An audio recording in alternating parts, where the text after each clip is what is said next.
We are powerless.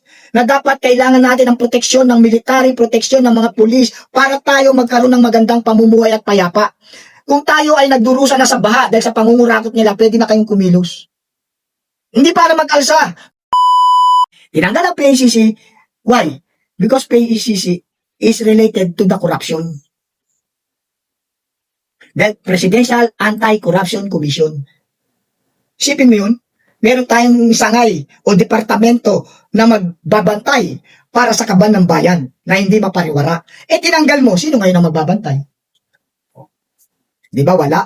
Ang ombudsman, maghihintayan din ng reklamo. Kung may reklamo, saka lang ang aksyon yan. Ang PACC talagang in-field, in internal, in external, talagang umiikot yan. Hawak din nila ang korupsyon.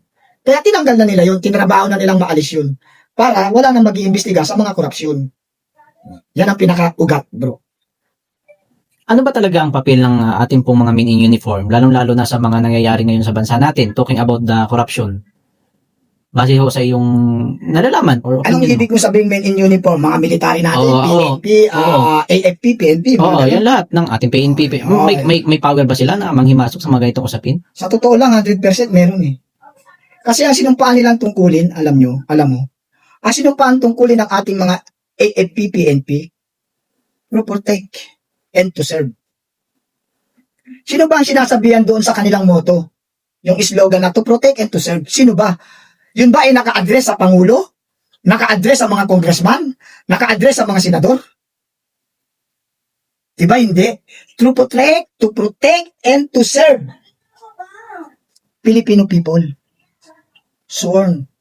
Sumumpa na ipagtatanggol ang kapayapaan at ang seguridad ng bansang Pilipinas at ng mamamayan nito.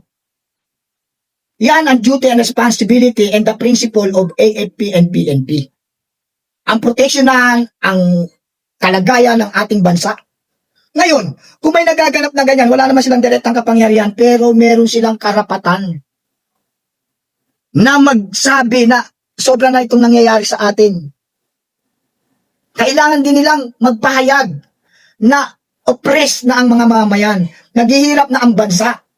Dapat ang loyalty ng ating mga AFP at PNP, wala sa Pangulo, wala sa Congressman, wala sa Senador, nasa buong mamamayang Pilipino.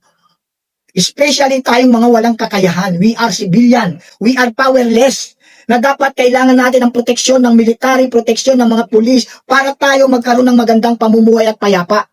Kung tayo ay nagdurusa na sa baha dahil sa pangungurakot nila, pwede na kayong kumilos. Hindi para mag-alsa, kumilos para makipag-communicate, makipag-dialogue na, Mr. President, ano ang nangyayari? Nakakaawa na itong ating bansa. Lubog na sa baha. Dahil sa mga pangungurakot ng mga gabinete, ng mga congressman, ng mga taong nasa gobyerno. Kami bilang AFP, bilang PNP, ano ang gagawin namin? Dahil kami mismo apektado ng mga pangyayaring ito. Hindi lang kami ginawang sundalo para maging tagapagtanggol ninyo. At magsawalang kibo. At maging bulag, pipi at bingi sa mga nangyayaring kaganapan ng ating bansa. Kung tutusin, ang ating AFP at PNP ang mas merong major concern. Kasi sila nagtataas ng kamay para ipagtanggol ang mamamayang Pilipino at ang bansa nito. Tayo ba tumaas ng kamay?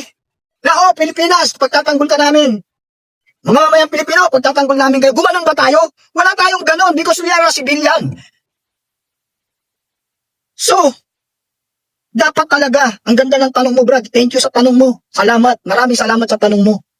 Dahil ako nagtataka rin, bakit walang kibo ang ating AFP, ang ating PNP, na sila maraming star, na meron silang pinaghirapan nila yan. Yan ay dignity. Dignity with integrity. Na dapat hindi na sila nagsasawalang kibo dahil ito ay usapin na ng bayan at mamayan. For sake of new generation. Paano na mangyayari sa next generation kung mananatili tayong bulag at pipi sa nangyayari ngayon? Sino pa ang magpapahayag? At kung hindi tayo, sino? At kung hindi ngayon, kailan? Maawa naman kayo sa bansang Pilipinas. Kung ako nagkataon lang na kahit wala akong star, nasa AFP lang ako o nasa PNP ako, baka hindi ko alam kung anong mangyayari. Dahil baka hindi ko dalawa patutunguhan kundi maging rebelde ako o maging assassinator ako. Hindi ko masabi kung ano magiging kalagayan ko kung ako'y naging isang military. Bro, bilang Pilipino, sa tingin mo, gaano na nga ba kalala ang korupsyon at kahirapan na nararanasan ngayon ng ating bansa, ng ating mga kababayang Pilipino? Sobra. Bro, sobra. Dati ang mga mamayang Pilipino namumuhay ng payapa without politics. Wala tayong pakialam sa politika kahit ako. Wala akong pakialam sa politika nung panahon ko. Ako'y namumuhay. Nagtrabaho ko bilang isang OFW. Nag-abroad ako. Mas alos kalahati ng buhay ko sa ibang bansa ko ginugol. Wala akong pakialam sa politika na yan. Oo, naging loyalista ako. Pero hindi ako namumulitika. Hindi ako involved talagang, ngayon talagang very active. Kailangan updated tayo dahil pag hindi natin alam ang nangyayari, wala. Sabi nga delikado o mapanganib ang isang taong nangingilam na wala namang alam. Kaya kailangan, katulad ko, nagsasalita ako ng ganito, dapat may alam ako. Hindi pwede salita lang ako ng salita dito, wala namang pala akong alam. Di ba? Kailangan may alam ka dahil hindi maganda ang mangilam nang wala kang alam. At itong pangingilam na to in good sake sa ikabubuti. Kasi kailangan na natin magsalita. Hindi tayo lumalaban sa gobyerno para wasakin ang gobyerno, para mawalan ng gobyerno. Hindi. Kaya nga merong constructive criticism. At yan ay realidad. Na kapag may diskontento ang mga tao, talagang may maririnig kang negatibo. At tanggapin mo yun. Ang magagawa mo pag nakarinig ka ng criticism, baguhin mo ang sistema. Mula sa bulok, hanguin mo para maging sariwa ito, para mabago. Reforma. Isang tunay na terminology, reforma. Reformahin natin ang Pilipinas, reformahin natin ang usaping politika, reformahin natin ang sistema. At mangyayari lamang ito sa isang pagkakaisa. Kaya ako, nakikiusap ako na itong sobrang korupsyon, sobrang kahirapan, napakalalim na. Sobra-sobra na, kawawa na ang mamayang Pilipino. Tingnan mo, nauubos ang kanilang mga panahon sa mga investigasyon. Hindi na nila natututukan ang tunay na problema o ugat ng problema ng bansang Pilipinas. Hindi nila nakikita na tayo pinagtatawanan na ng ibang bansa. Ng mga kapitbahay nating bansa ng Indonesia, Singapore, Taiwan, Hong Kong, Japan, Sri Lanka, Thailand, Vietnam. Pinagtatawanan na tayo. Bakit? More politics tayo and less public service. Bakit ko nasabi? Tingnan mo, halos lahat sila, panahon nila nasa investigasyon ng flood control project. Supposed to be dapat lang din, pero ibig ko sabihin, wala man lang nag-aasikaso o nagsusulong para sa kaunlaran. Wala. Wala man lang gumagawa ng batas para pababain ang bayad ng kuryente. Wala man lang gumagawa ng batas para pababain ang bayad ng tubig. Wala man lang gumagawa ng batas para ang mga pamilya natin, yung mga ano natin, binibili natin, mapamura, yung mga pagkain, bumaba. Walang nakakagawa ngayon yan kasi nababaliwala. Kasi nga nakatutok sila sa politika. They are concentrated and focusing in politics issue. But in reality, for the welfare, protection, and development of this country is nothing. They only thinking the development of their pocket. That is their buwaboy. Buwaya sa kapal ng balat, baboy kung lumamon ng pondo ng bayan. That is called buwaboy. Pero itanong ko lang ulit ito.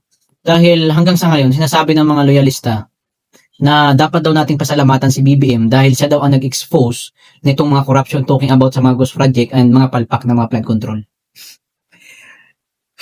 Ang babaw ng mga loyalista, no? Paano mo masasabing nag-expose? Ha? Balikan natin yung issue ng nung unang pumutok yung 5,500 flood control project na natapos na at marami pang kasunod. Balikan natin, ha? Sino nagsabi nun? Si BBM. Si BBM. Yan, ha? Si BBM. Siya ang nagsabi in front of public by SONA na ang natapos na project sa flood control is 5,500. At marami pang kasunod. Ito ang tanong. Pag sinabi mong natapos na, may 5,500 na finish contract, completion of contract of the project of flood control project under DPWS, Department of Public Works and Highway. So, if you pronounce in public that 5,500 is finished, so project is there. And the fund is there. Ang tanong, Nasaan ang project? Wala. Bakit natin nasabing wala? Bumaha! Tampak ang baha. Saan mang sulog ng Pilipinas, puro baha ang inabot ng mga mamayan. Ang tanong, kung walang project na nakita, nasaan ang pondo? That said project declared is completed. So where is the fund? Where is the project?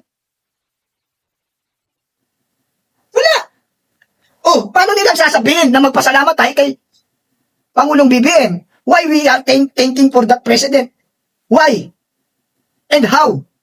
Eh samantalang siya nagsabi na may natapos, tapos ngayon sasabihin siya nag-iimbestiga? Eh di ba meron pa nga siyang kinatwiran? Merong flood control project na bangga ng barko. Oh, ibig sabihin meron, tapos nabangga, aayusin na lang uli. Oh, nasa pa yung iba, isa pa lang yun. Eh 5,500 yung diniklara mo. Oh, verbally you are pronounced that project is 5,500. That is considered finished. Kasi sabi mo nga, 5,500 na natapos at marami pang kasunod. Oh, paano pa sasalamatan? Oh, di ba meron pa siyang kinatwiran? Merong flood control project na overwhelm lang. Ha, na overwhelm nasan nga? Oh, pinersonal mong chinik, in-inspection mo. Wala.